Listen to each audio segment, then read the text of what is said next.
Well guys, आज मैं एक ऐसी मूवी एक्सप्लेन करने वाला हूँ जिसमें एक लड़का टाइम लूप में फंस जाता है। मूवी की शुरुआत में हमें कार्टर नाम का एक लड़के को दिखाया जाता है जो अपनी गर्लफ्रेंड पेरी के साथ सो रहा था। उसकी नींद खुलती है तो वो वहाँ से उठकर जाने लगता है। तभी पेरी की नींद भी खुल जाती है। वो बिना बताए जाने के लिए कार्टर से मजाक करती है और वॉशरूम में चली जाती है। वापिस आकर वो कार्टर से बाहर खाना खाने के लिए चलने को कहती है, लेकिन वो मना कर देता है। तभी पेरी एक टेबल से टकराती है और ग्लास नीचे गिरकर टूट जाता है। फिर वो दोनों थोड़ी बात करते हैं और कार्टर वहाँ से जाने लगता है। वो बाहर निकलता है तो देखता है कि पेरी के गेट का नंबर टूट गया है, वो 9 से 6 हो गया है। इसके बाद वो बाहर आ जाता है और अपने बैग में सिगरेट ढूंढने लगता है। इसी बीच उसके पैसे गिर जाते हैं। तभी वो एक आदमी से टकरा जाता है जिसकी वजह से उसकी कॉफी गिर जाती है। वो उससे सॉरी बोलता है और वो आदमी चला जाता है। तभी वहाँ पर एक पुलिस वाला आ जाता है और उससे पूछता है कि यहाँ पर सब ठीक है। उसकी नज़र नीचे गिरे हुए पैसों पर पड़ जाती है, जिससे पुलिस वाले को उस पर शक होता है और उसे लगता है कि ये सिगरेट नहीं बल्कि कुछ और पी रहा है, इसलिए वो उसे पकड़ने लगता है। तभी वहाँ पर 2 पुलिस वाले और आ जाते हैं और वो भी कार्टर को पकड़ने लगते हैं। वहाँ पर खड़ी एक लेडीज उन लोगों की वीडियो बनाने लगती है।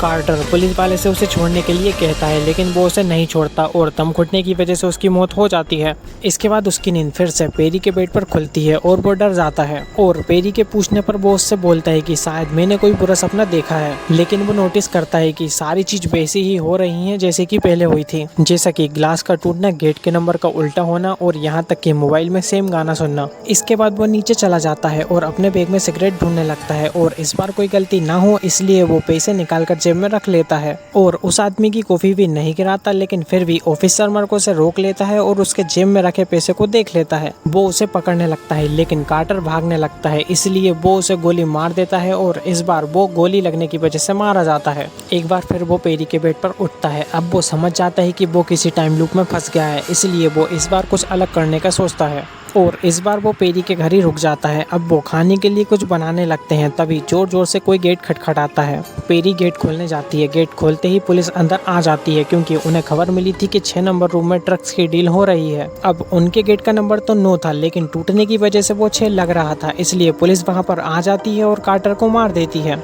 इसका मतलब कि एक बार फिर से टाइम रीसेट हो गया है। कार्टर इन सबसे परेशान आ जाता है और वो हर बार अलग अलग तरीके से बचने की कोशिश करता है, लेकिन वो पुलिस वाला उसे हर बार मार देता है। इसलिए वो पेरी से पूछता है कि अगर तुम्हें कोई रोज मारने की कोशिश करे तो तुम क्या करोगी। वो उससे बोलती है, अगर मेरे साथ कुछ ऐसा हुआ तो पहले तो मैं उससे बात करूंगी और अगर कोई हल नहीं निकलता तो फिर मैं उसे मार दूंगी। कार्टर को पेरी का आइडिया पसंद आता है, इसलिए वो ऑफिसर मर्के के पास जाता है और उसे टाइम लूप की पूरी कहानी बताता है। वो उसे विश्वास दिलाने के लिए कुछ चीजें बताता है, जैसे कि सामने खड़ा लड़का लड़की का हाथ चूमने वाला है और सामने खड़ी लड़की सेल्फी लेने वाली है। ये सब देखकर ऑफिसर मर्क को उस पर विश्वास हो जाता है और वो उसे जाने देता है और कार्टर अपने घर की तरफ निकल जाता है। तभी कुछ लोग उसके सामने से भागकर जाते हैं। पुलिस वाले उन पर गोली चलाते हैं। वो गोली कार्टर को लग जाती है और वो फिर से मर जाता है। इस बार वो उठते ही सीधे ऑफिसर मर्के के पास जाता है और उसे फिर से टाइम लूप की पूरी कहानी बताता है। तो इस बार ऑफिसर मर्के ही उसे घर तक छोड़ने चला जाता है। रास्ते में वो दोनों कुछ बातें करते हैं। वहाँ पहुँचते ही वो दोनों हाथ मिलाते हैं और कार्टर सोचता है कि वो फाइनली उस टाइम लूप से बाहर निकल गया है। तभी ऑफिसर मर्क ताली बजाता है और उसे बताता है कि ये उसका सबसे अच्छा टाइम लूप है। यहाँ हमें पता चलता है कि कार्टर के साथ साथ ऑफिसर मर्क को भी टाइम लूप की सारी बातें याद हैं, लेकिन उसे यहाँ पर फंसे होने में कोई भी दुख नहीं होता और उसे हर टाइम लूप में अलग अलग तरीके से कार्टर को मारने में मजा आ रहा था। और ऑफिसर मर्क एक बार फिर उसे मार देता है। इस बार वो उठकर पेरी को सारी बातें बताता है। तो पेरी उससे पूछती है कि तुम इससे बाहर कैसे निकलोगे। तो कार्टर उससे बोलता है कि मैं यहाँ से निकलने का कोई ना कोई तरीका ढूंढ ही लूंगा, चाहे फिर मुझे ऑफिसर मर्क को मारना ही क्यों ना पड़े। और यहीं पर हमारी मूवी खत्म हो जाती है। सो फ्रेंड्स, आई होप आपको वीडियो पसंद आई होगी और आप ऐसी ही अमेजिंग वीडियोस के लिए मेरे चैनल को सब्सक्राइब भी कर सकते हैं। Thanks for watching this video.